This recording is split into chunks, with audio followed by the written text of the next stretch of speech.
성가곡 중에 all-time favorite이라고 할 수 있는데요. 귀한 찬양 매주일 그렇지만 오늘도 특별히 귀한 찬양 감사합니다. 미국에서는 매년 가장 인기 있는 남자아이 이름과 여자아이 이름에 대한 통계가 발표됩니다. 2022년도에 가장 인기 있는 남자아이 이름은 리암이고요, 여자아이 이름은 올리비아입니다. 지난주에 올리비아 뉴튼 존이 세상을 떠났다는 뉴스를 보았는데요. 두 번째로 인기 있는 남자의 이름은 노아이고 여자의 이름은 엠마입니다. 미국에서 이 노아라는 이름이 처음 100위권 안에 들어온 것이 1995년이라고 합니다. 2006년부터 15위권 안으로 들어왔는데요.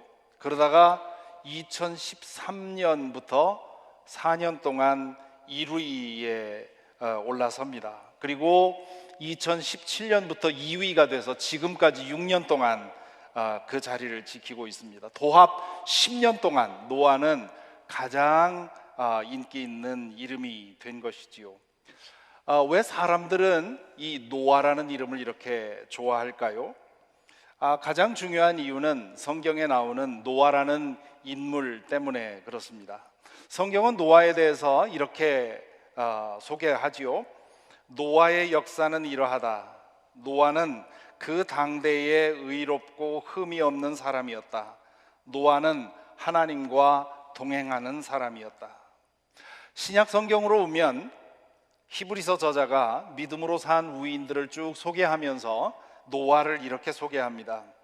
믿음으로 노아는 하나님께서 아직 보이지 않는 일들에 대하여 경고하셨을 때에 하나님을 경외하고 방주를 마련하여 자기 가족을 구원하였습니다. 이 믿음을 통하여 그는 세상을 단죄하고 믿음을 따라 얻는 의를 물려받는 상속자가 되었습니다. 이 두 구절만 보더라도 노아라는 이름을 선호하는 이유가 분명해 보이죠.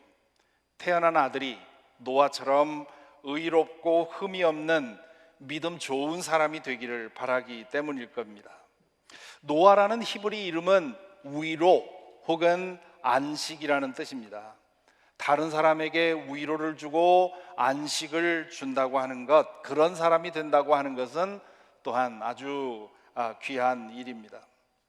저는 이 노아라는 이름을 선호하는 데에는 인간의 집단 무의식도 작용하고 있지 않나 생각을 해봅니다. 한 사람의 행동은 의식보다는 무의식이 지배하는 것처럼 한 사회의 어떤 행동도 그 구성원들의 집단 무의식이 지배하지요. 그렇다면 사람들이 이 노아라는 이름을 선호하는 이유는 우리가 사는 이 사회에 이 노아 시대처럼 죄악이 깊어져 있고 그로 인해서 심판을 당할지도 모른다는 그런 불안감이 사람들의 무의식에 퍼져 있는 것은 아닐까 생각을 합니다. 그래서 그 심판으로부터 인류를 위로해 줄 노아 같은 인물을 갈망하는 그런 무의식에서 이런 이름이 귀하게 인기를 끌고 있는 것 아닌가 싶습니다. 저는 지금 성경에 나오는 인물들을 통해서 인간의 연약함과 그 연약함에 임하는 하나님의 은혜에 대해서 살펴보고 있습니다. 오늘은 노아를 좀 생각을 해보려고 하는데요. 노아의 의로운 삶과 하나님의 뜻에 대한 우직한 순종에 대해서는 성경을 좀 아는 사람 혹은 신앙생활을 좀 해보신 분들은 얼마든지 다 알고 있는 내용입니다. 그래서 저는 오늘 노아의 의로움에 가려져서 그동안 별로 주목받지 못한 노아의 연약함에 대해서 생각을 해보려고 합니다.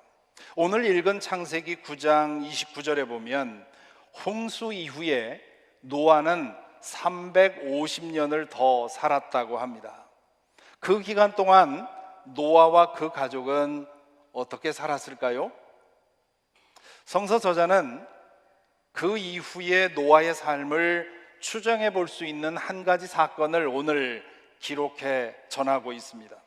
성서 저자가 어떤 인물에 대한 이야기를 전하는 이유는 그 한 가지 사건을 통해서 그 사람이 어떻게 살았는지 그 삶의 패턴을 추정해 보라는 뜻입니다. 그러므로 우리는 오늘 읽은 이 간략하고 함축적인 기록을 통해서 홍수 이후에 노아가 어떻게 살았는지를 추측해 볼 수 있습니다. 성서 저자는 홍수 이후의 노아에 대해서 이렇게 묘사합니다. 20절에 보면 노아는 처음으로 밭을 가는 사람이 되어서 포도나무를 심었다.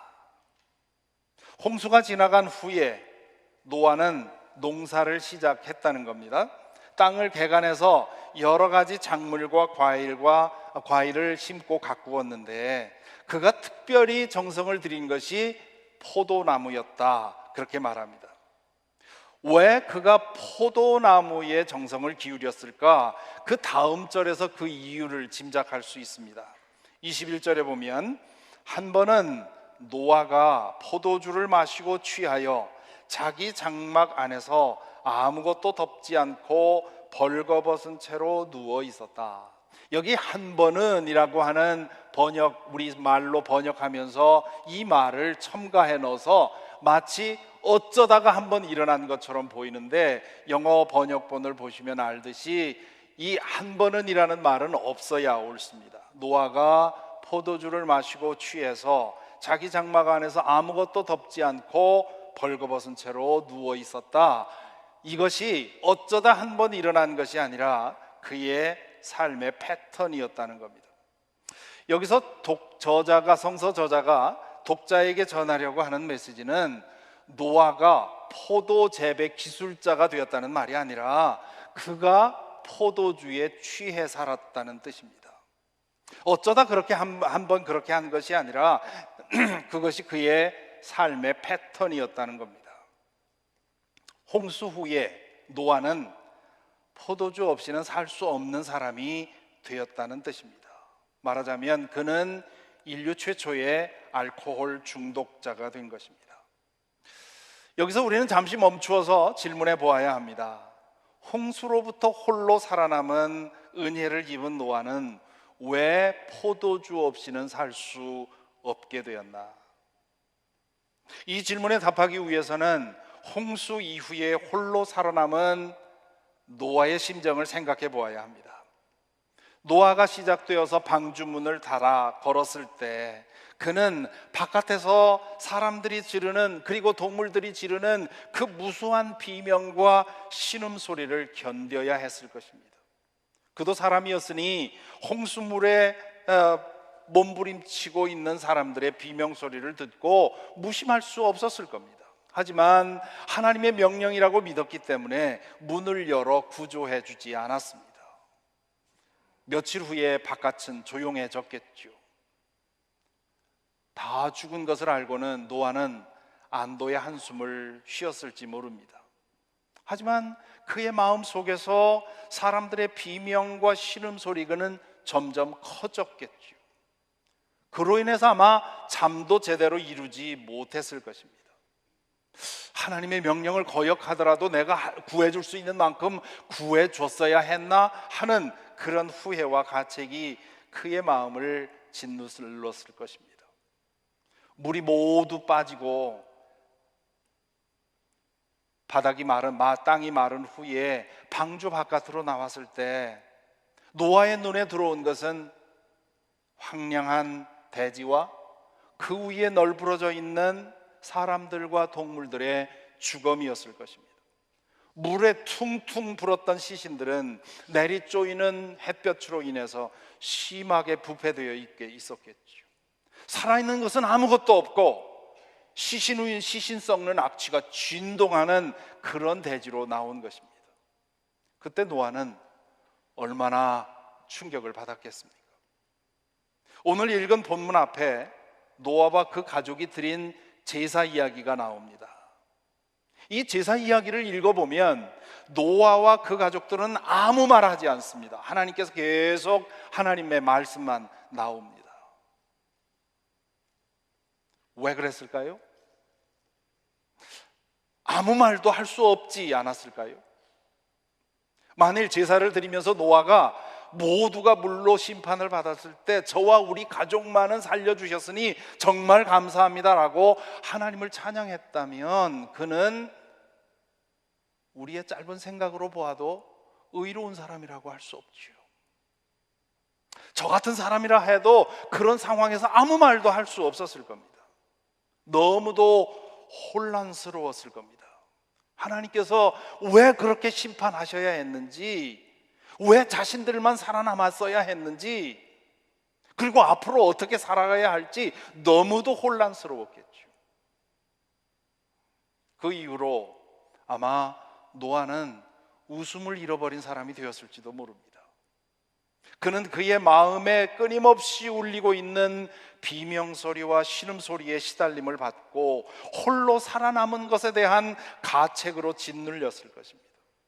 그로 인한 고통을 잊기 위해 노아는 몸부림쳤고, 땅이 회복되어 열매와 과실을 맺자 열매를 따서 술을 만들어 먹었을 것입니다. 그것으로 충분치 않으니 그는 포도를 재배한 것이지요, 필요할 때면 언제든지 알코올의 도움을 얻기 위해서입니다. 이렇게 보면 노아는 인류 최초의 PTSD 환자였다고 할 수 있습니다. Post Traumatic Stress Disorder라고 하는, 우리말로는 외상 후 스트레스 장애라고 하는 이 질병은 1980년대에 이르러서 정신질환으로 등록되었다고 하지요. 교통사고, 자연재해, 성폭행, 총기사고 같은 심한 사고를 겪은 후에 그 충격으로 인해서 마음과 정신에 이상이 생기는 질환을 말합니다. 이 질환에 대해서 PTSD라고 하는 이름이 붙인 것은, 그리고 그에 대한 치료 방법과 약물이 개발된 것은 최근의 일입니다. 하지만 심한 충격으로 인해서 인간의 마음과 정신에 문제가 발생하는 것은 아담 시대로부터 계속된 일입니다. 오래전의 일입니다. 메릴랜드에 있는 어느 너싱홈에 우리 교우님을 신방하기 위해서 간 적이 있는데요, 그 너싱홈은 유대인들이 운영하는 그런 너싱홈이었습니다. 그 복도에 들어서자 어떤 사람이 비명을 지르는 그 비명 소리가 들립니다. 무슨 일인가 알아보니 2차 세계대전에 참전했던 퇴역 군인이 부르짖는 비명이었습니다. 그분은 복도 구석에서 휠체어를 타고 앉아서 양쪽 귀를 틀어막고 두려워 떨며 계속 비명을 지르고 있었습니다. 하루 종일 매일 그렇게 한다는 얘기를 들었습니다. 그 모습을 보는데 얼마나 마음이 짠하던지요.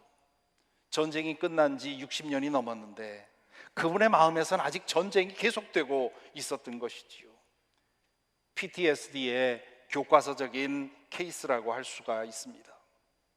우리가 겪는 사고와 재해는 그것 자체만으로 큰 충격을 줍니다. 그런데 그 사고 혹은 재해로 인해서 많은 사람이 희생되고 나는 살아남았다고 한다면 그 홀로 살아남았다고 하는 것이 큰 마음의 짐이 됩니다.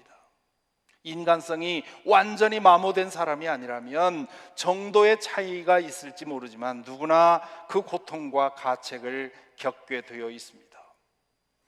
광주 민주화 운동이 일어났을 때 저는 대학 4학년이었습니다. 몇 년 후 다큐멘터리 영화를 통해서 당시에 희생된 그 청년 대학생들의 그 시신이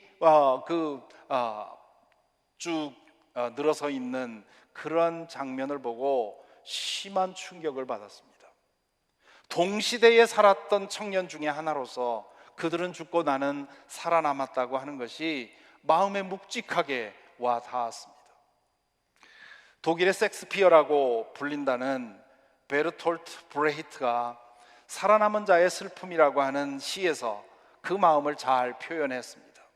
그는 나치 정권 하에서 위험인물로 지목되었지만 어느 정도 타협을 해가면서 살아남았다고 하지요. 반면 그와 함께 문학운동을 했던 많은 사상가들은 나치 정권에 의해서 죽음을 당했습니다. 그는 홀로 살아남은 심정에 대해서 이 짧은 시로 표현을 합니다. 살아남은 자의 슬픔. 물론 나는 알고 있다. 오직 운이 좋았던 덕택에 나는 그 많은 친구들보다 오래 살아남았다. 그러나 지난밤 꿈속에서 이 친구들이 나에 대하여 이야기하는 소리가 들려왔다. 강한 자는 살아남는다. 그러자 나는 자신이 미워졌다.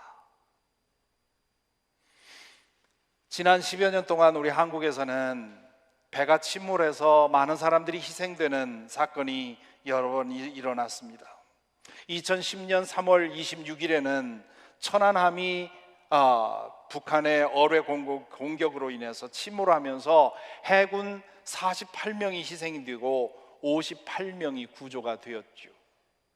2014년 4월 16일에는 세월호가 침몰하면서 304명, 그리고 그들의 대부분은 학생들이었죠. 희생되었고 오직 172명만이 생명을 건졌습니다. 이 세월호와 천안함의 생존자들은 지금도 그 사고로 인해 받은 심적인 충격 때문에 고통당하고 있다고 합니다. 물만 보아도 미식거리는 공포가 찾아오는. 그런데 그것에 더해서 그 많은 친구들은 혹은 전우들은 희생이 되고 자신들은 살아남았다는 사실 때문에 마음의 짓눌림을 가지고 살아간다고 하지요.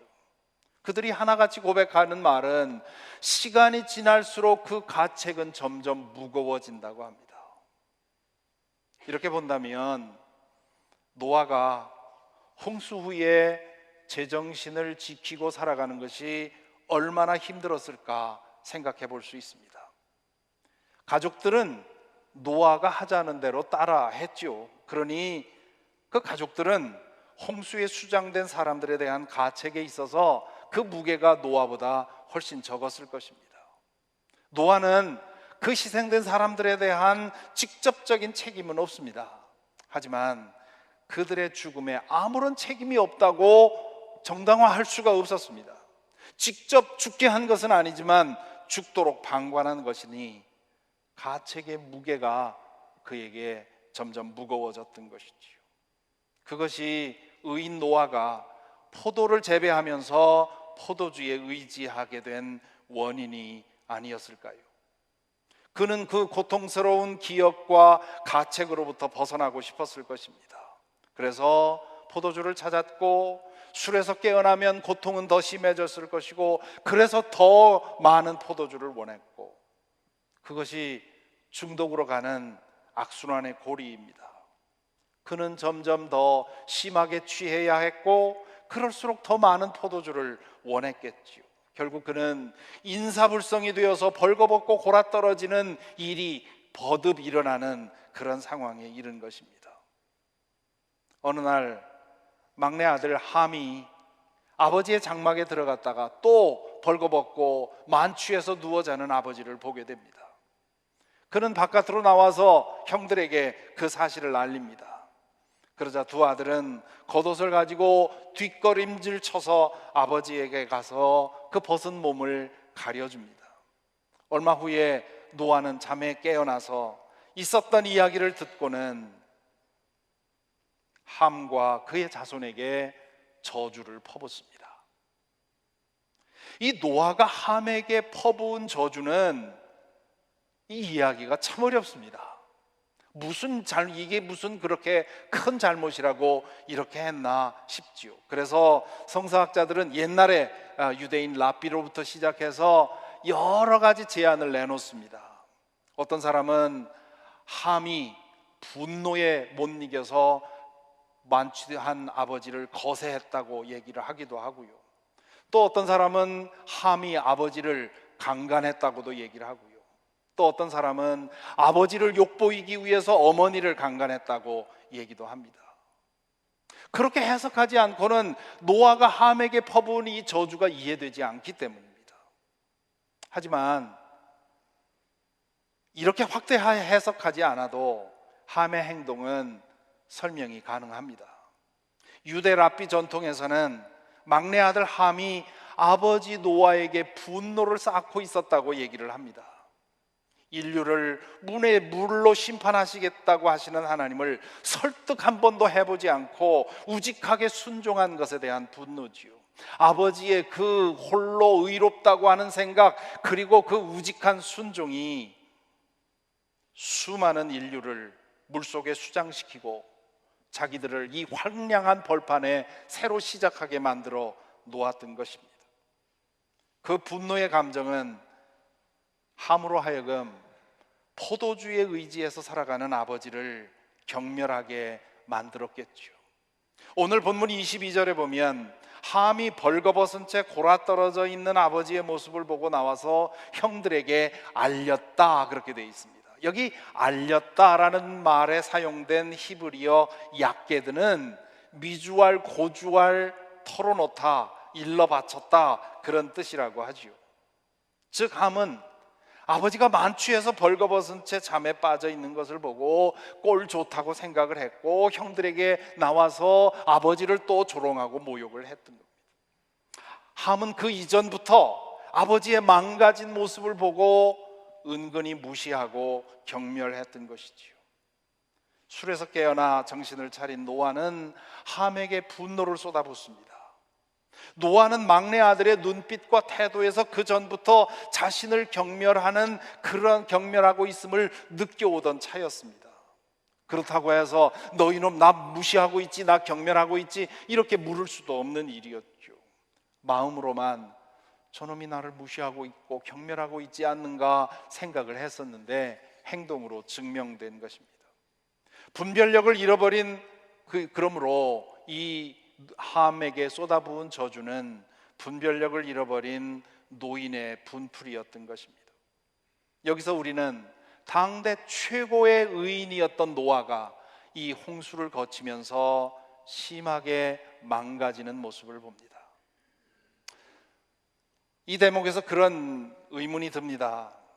한순간에 수장되어 목숨을 잃은 것과 350년 동안 알코올의 도움 없이는 감당할 수 없는 가책의 무거운 짐을 지고 사는 것 중에 어느 것이 더 무거운 심판일까? 70년 전에 전쟁터에서 목숨을 잃은 사람과 전쟁터에서는 살아남았지만 수십 년 동안 종일 귀를 틀어막고 비명을 지르며 살아야 하는 그 사람과 어떤 사람이 더 불행하다 할까요?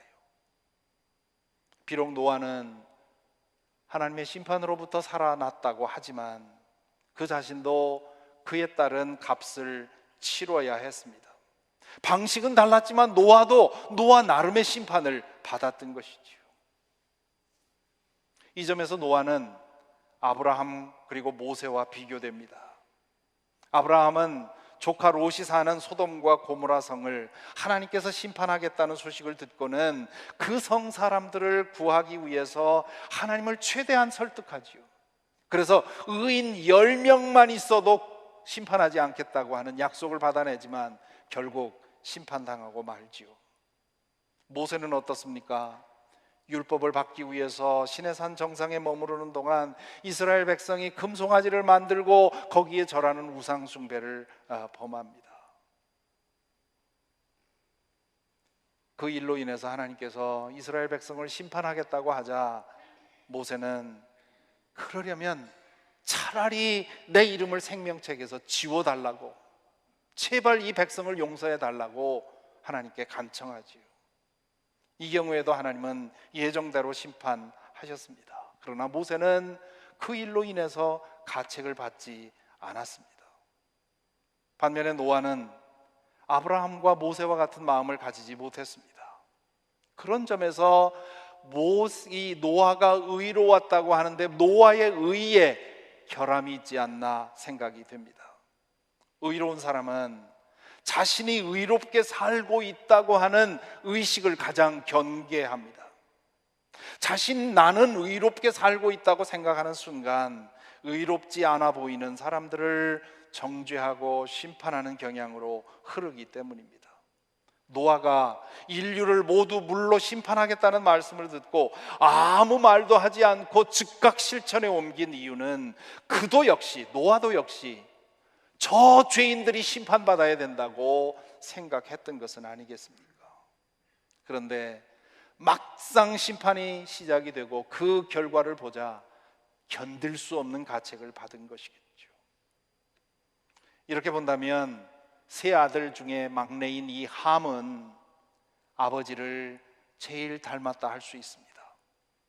노아가 심판당할 사람들에 대해 긍휼한 마음을 가지지 않았던 것처럼 함도 아버지의 연약함에 대해서 긍휼한 마음을 가지지 않았습니다. 반면에 우리의 두 형은 아버지가 비록 그렇게 망가져가는 모습을 보이더라도 그를 존중하기 위해서 그 벗은 모습을 보지 않기 위해서 뒷걸음질을 쳐서 그 몸을 덮어주지요. 노아는 자기를 너무도 닮은 함의 미래가 눈에 보였을 것입니다. 그래서 이렇게 저주를 퍼부었는지 모릅니다. 부모라면 누구나 다 이해하실 겁니다. 내 치명적인 결함이 자식에게도 보이게 되면 아유, 저 문제 때문에 제가 어떻게 될까 해서 더 화가 나고 답답하게 되지요. 오늘 우리는 당대 최고의 의인이라는 노아의 연약함을 주목해 보았습니다. 진정한 의로움이란 무엇인지, 우리는 얼마나 연약한 존재인지, 그리고 그런 연약함에 대해서 우리가 어떤 태도를 가져야 하는지를 생각해 보았습니다. 사람들은 보통 믿음이 좋은 사람은 상실이나 사고나 재앙 같은 혹은 고난 같은 이런 일에 흔들리지 않는다고 생각합니다. 그런 것으로 인해서 다른 사람들은 다 겪는 육신의 질병과 마음의 질병을 믿음으로 얼마든지 막을 수 있다고 그렇게 생각합니다. 과거에 그런 복음이 목청 높여 부르짖어졌습니다. 그렇게 생각하기 때문에 이런 연약함이 자기 자신에게서 일어날 때 당황하고 허무하게 무너집니다. 이것은 인간을 오해한 것이고 믿음을 오해한 것입니다. 인간은 그렇게 강한 존재가 아닙니다. 믿음이 강한 사람도 깊은 사람도 무너질 수 있습니다. 믿음의 우인으로 존경받던 역사적 인물들 중에 우울증, 조현병, 정신분열증, 공황장애 같은 마음의 질병으로 고통받은 사람들 적지 않습니다. 연약한 인간이기에 그럴 수 있습니다. 제대로 말하자면 믿음은 인간의 연약함을 해결하는 힘이 아니라 연약함을 품고 살아가게 만드는 힘입니다. 이 말씀을 듣는 분들 중에도 그동안 이런저런 풍랑을 겪으면서 육체적인 질병 혹은 마음의 질병을 겪는 분들이 계실 것입니다. 그런 상황을 만날 때 자기 자신에게 너그러워야 합니다. 믿음이 부족해서 그렇게 되었다고 자책하지 말아야 합니다. 그리고 믿음 안에서 그 아픔을 품고 살아가는 길을 찾아야 합니다. 의롭게 살기를 힘쓰지만 언제든지 넘어질 수 있는 존재라고 자기 자신을 여길 때 우리는 그러한 아픔 속에서 회복될 수 있고, 그리고 회복되었을 때 더 깊은 경지로 나갈 수 있습니다. 모두가 죄를 탐하고 있는 것 같은 이 세상에서 의롭게 살아가기 위해 고군분투하고 있다고 생각하는 사람들은 자신만큼 의롭게 살고 있지 못한 것 같아 보일 때 그 사람들에게 대해서 판단하고 정죄하기 쉽습니다. 그들에게도 다른 사람처럼 마음껏 누리며 즐기며 살고 싶은 마음이 있기 때문입니다. 그 욕망을 억누르고 거룩하고 의롭게 살기 위해 힘쓰다 보면 그렇게 사는 사람들에 대한 상대적 박탈감이 들고 그것이 그들을 증오하게 만듭니다. 그것이 의롭게 살기 위해 힘쓰는 사람들이 빠지기 쉬운 함정입니다. 우리 모두는 의롭게 살기를 원합니다. 의로운 사람으로 기억되기를 바랍니다. 그건 참 좋은 일이지요. 하나님께서 우리 모두에게 원하시는 일입니다. 다만 의롭게 살려는 노력이 우리로 하여금 나는 의로운 사람이다 라는 자기의에 기울지 않게 해야 합니다. 우리가 쌓아 올린 의는 언제든 참담하게 무너질 수 있다는 사실, 그렇기 때문에 하나님의 의에 매일같이 의지할 수밖에 없다는 사실, 그것을 기억한다면 이웃에게서 연약함, 허물 혹은 죄악을 볼 때 긍휼한 마음으로 대하고 견디고 품을 수 있을 것입니다. 또한 다른 사람들이 누리고 즐기는 쾌락을 부러워하지 않을 수 있습니다. 그들이 즐긴다고 생각하며 하는 행동은 실은 자신을 들볶는 일이라는 것을 알기 때문입니다. 그렇기 때문에 긍휼한 눈으로 그들을 바라보며 나는 흔들림 없이 의로워지기 위해 힘쓸 수 있습니다. 부디 저와 여러분, 우리 모두가 우리의 연약함을 기억하고 그 연약함을 품어 안고 의롭게 살기 위해 늘 하나님 앞에 고개 숙이고 하나님의 능력을 구하는 겸손한 심령을 가지기를 바랍니다. 예수께서 말씀하신 대로 의에 줄이고 목마른 자 되어서 하늘의 의로 채워지는 그런 은혜가 저와 여러분에게 항상 있게 되기를 간절히 기원합니다. 기도하겠습니다.